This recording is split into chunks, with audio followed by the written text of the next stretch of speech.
जयराम रमेश पे election commission कार्रवाई कर सकता है। जो एक फेक नैरेटिव फैलाने की कोशिश हुई, उन्होंने कहा गृह मंत्री ने 150 डीएम को फोन किया है। जब जयराम रमेश से लिस्ट मांगी गई तो वो लिस्ट नहीं दे पाए।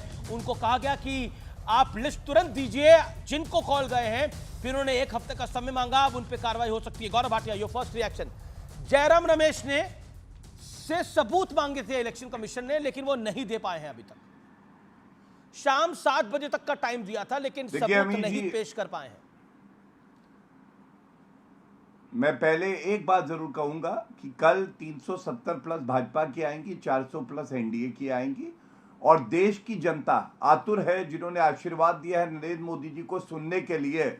मैं नरेंद्र दामोदर दास मोदी ईश्वर की शपथ लेता हूं और तीसरी बार प्रधानमंत्री वो बनेंगे।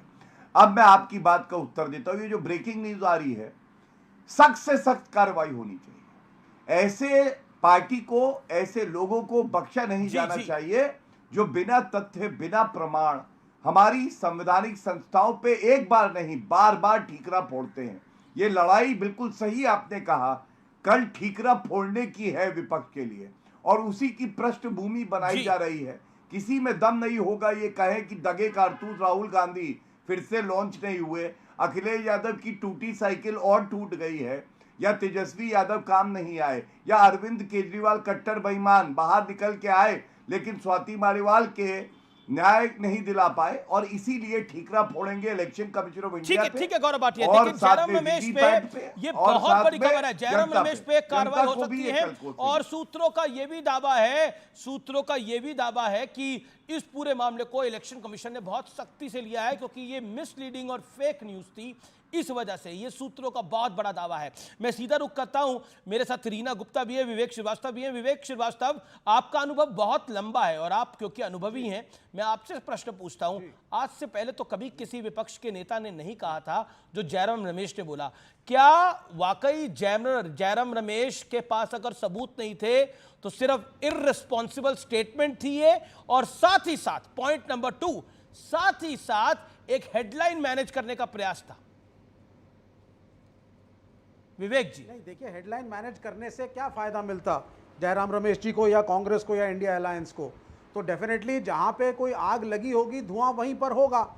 अगर वो कुछ समय मांग रहे थे तो इसमें इलेक्शन कमीशन को थोड़ा सा उनको समय देना चाहिए मेरे हिसाब से। जब वो कॉन्फिडेंटली कह रहे हैं कि within a week I will be able to furnish all the evidences, तो देना चाहिए। और यहाँ पे देखिए, बात ये नहीं है, बात ये है कि एग्जाम चल रहा है, स्टूडेंट्स बैठे हुए हैं। नहीं भाई, ठीक है, if he is buying time for some documentation. उन्होंने आरोप लगाते, जब उनके पास जानकारी नहीं थी तो 1 हफ्ते बाद ही आरोप लगाते। पहले तैयारी मंत्री अमित शाह ने पहले तैयारी क्यों नहीं करी? देखिए, अगर पहले तैयारी कर लेते फिर आरोप लगा लेते करने से मुझे नहीं लगता कि कोई फर्क तो पड़ता। तो भाई ये कम से कम ये benefit of doubt India alliance को देना चाहिए था कि अगर एक सवाल है, अगर ऐसा कुछ हुआ है, नहीं हुआ है, that should have been taken. दूसरी बात है, अगर एक स्टूडेंट एग्जाम में चीटिंग कर रहा है और हम इन्विजिलेटर से कंप्लेन कर रहे हैं कि साहब ये ओपन बुक एग्जाम दे रहा है और नंबर ज्यादा ला करके कहेगा मैं फर्स्ट आ गया क्लास में, तो वो कंप्लेन करने का हक तो हमको है ना। तो उसमें कहां गलती हुई है? उसमें कोई गलती नहीं हुई है। हमने कई कंप्लेंट्स करी जब प्राइम मिनिस्टर। ठीक है, आपने अपनी बात को रखा। सत्यप्रकाश मिश्रा, गौरव भाटिया भी कुछ कहना चाहते हैं, एनडीए के पार्टनर सत्यप्रकाश मिश्रा भी कहना चाहते हैं।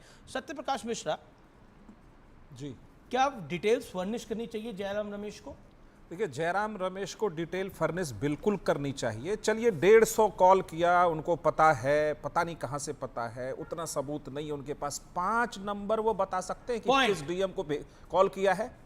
5 नंबर नहीं उनके पास। इटली से तो नंबर सप्लाई नहीं होगा ना जयराम रमेश के पास। राहुल गांधी जी को ये नहीं पता है ना कि जयराम क्या कर रहे हैं, हरे राम कर रहे हैं कि राम नाम कर रहे हैं। पूरे कांग्रेस का राम नाम सत्य करा देंगे कल जयराम रमेश। और जयराम रमेश जैसे तमाम लोग जो ईवीएम पर सवाल उठाते हैं और जो इलेक्शन कमीशन पर दाग लगाते हैं, उनको बिल्कुल सजा होनी चाहिए। कई मौकों पर सुप्रीम कोर्ट, भारत की सब सर्वश्रेष्ठ अदालत ने सारे पिटीशन सुने ईवीएम पर, सबको चुनौती दी चुनाव आयोग ने कि आओ बताओ कैसे ईवीएम सेट होता है।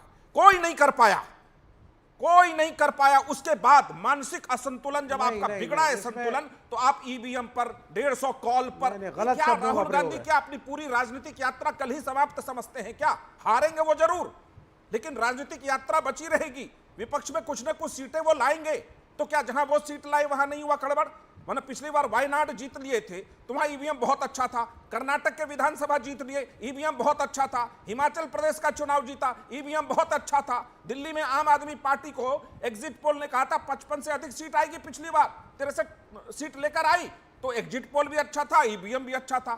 कुल मिलाकर विपक्ष की इंडी ब्लॉक की तमाम पार्टियां कम से कम यह जरूर करे कि चुनाव आयोग, सुप्रीम कोर्ट और देश की संवैधानिक संस्थाओं पर इस तरह दाग ना लगाए, लोकतंत्र में काला धब्बा नहीं लगाए, जनमत का सम्मान करना बहुत सीखे, कंप्लेन करना बहुत हमारा जनमत अधिकार का है, सम्मान करना कंप्लेन सीखे। करना यदि हमारा कोई अधिकार है 370 और 400 सीट लाता है भाई, तो भारत हमारा की मतदाता के constitutional सामने right है, सलाम हम कर कंप्लेन उस कर जनमत सकते का हैं, हम कंप्लेन सम्मान कर रहे करना हैं। सीखे। मैं इतना ही कहना चाहूंगा। ये बहुत ये इंपॉर्टेंट चीखा आपने जल्दी बोली से थोड़ी कि ना कुछ होता ये है। आप हमारा पब्लिक का constitutional तो right कम है, से हम कम हमें पब्लिक complain का करना तो चाहिए, हम सम्मान complain करिए, हम जिस complain पब्लिक जो करेंगे। पब्लिक वोट कर दे रही है। एक सेकंड मैं बिल्कुल आपको आपका बहुत सम्मान करता हूं, आपको मैं मौका दूंगा, लेकिन रीना गुप्ता के पास में चलता हूं और फिर गौरव भाटिया आपके पास आता हूं।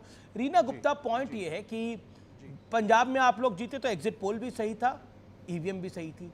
दिल्ली में आप लोग जीते तो ईवीएम भी सही, एग्जिट पोल भी सही। अब जब आप लोगों का सुपड़ा साफ हो रहा है एग्जिट पोल के मुताबिक, नतीजे तो कल आएंगे, हो सकता है ना भी हो, तो फिर ये रोना क्यों रोया जा रहा है? मतलब फर्जी खबर क्यों फैलाई जा रही है, किस कारणवश? और मैं दावे से कह रहा हूं, आप अंदर से खुद जानते हो कि सच्चाई क्या है, मुझे बताने की आवश्यकता नहीं। अमीश जी, आज सबने कहानी सुनाई है, एक छोटी सी कहानी मुझे भी सुनाने दीजिए। गुजरात के प्रभावशाली माँ बाप का बिगड़ा हुआ बेटा था, उसको क्लास में फर्स्ट आने का बहुत शौक था कि मुझे क्लास में फर्स्ट आना है, और उसके पिताजी को पता था कि ये निकम्मा है, फर्स्ट तो आ ही नहीं सकता। तो पिताजी ने क्या करा कि क्लास के सारे बच्चों को बोला कि कोई एग्जाम नहीं देगा, सिर्फ मेरा बेटा एग्जाम देगा, वो फर्स्ट आएगा। आपको पता है मैं सूरत की बात कर रही हूं। ये जो आज कह रहे हैं कि आप संवैधानिक संस्थाओं पे सवाल मत उठाइए, खुद सुप्रीम कोर्ट ने कहा भारतीय जनता पार्टी के लिए कि कैमरे के सामने लोकतंत्र की हत्या हुई है, murder of democracy in front of the camera. ये सारे तो उन्होंने हथकंडे अपनाए हैं, और आज ये नहीं, मैं फिर आता हूं। अभी आपने बोला चंडीगढ़, आपने चंडीगढ़ को कोट करके बोला, चंडीगढ़ को नहीं, एक सेकंड रीना जी, आपने चंडीगढ़ को कोट करके बोला चंडीगढ़ में अगर गलत हुआ तो वो सबके सामने है, सुप्रीम कोर्ट ने भी कार्रवाई करी। सुप्रीम कोर्ट ने तो इलेक्शन कमीशन ने भी बोला, नहीं सुनना पड़ेगा मैडम पॉइंट पे ना सुनना पड़ेगा मैडम रीना जी, साथ सम्मान, मेरा पॉइंट सुनना पड़ेगा, फिर आप बोलिएगा। रीना जी, ऑडियो डाउन कर रहा हूं मैं आपका। रीना जी, जब ऑनरेबल सुप्रीम कोर्ट ने इलेक्शन कमीशन के, आप बीच चुनाव में आप लोग गए, इलेक्शन कमीशन ने बोला बीच चुनाव में आने की क्या जरूरत थी? इलेक्शन कमीशन, सुप्रीम कोर्ट ने जब इलेक्शन कमीशन पे भरोसा जताया है तो आप क्यों नहीं मानते भरोसे को? क्यों आपका अलायंस कहता है कि लोगों के मन में शक पैदा कर रहा है कि इलेक्शन कमीशन खराब है? अरे इस देश के कोटि कोटि लोगों ने धूप में, गर्मी में खड़े होकर वोट डाला है, जिसे भी डाला है। हर एक मतदाता जिसे कहते हैं सत्कार योग है, और उस मतदाता का मजाक उड़ा रहे हैं। ये इस चुनाव में नहीं, आने वाले कई चुनावों में आपको भारी पड़ेगा, ये लिख के ले लीजिए। जो मतदाता का मजाक उड़ा रहा है, ईवीएम का मजाक उड़ाना, भारत के इलेक्शन कमीशन का मजाक उड़ाना, इस देश के नागरिक का मजाक उड़ाना है। अब मैं बोल लूं अमीश जी? बोलिए रीना जी।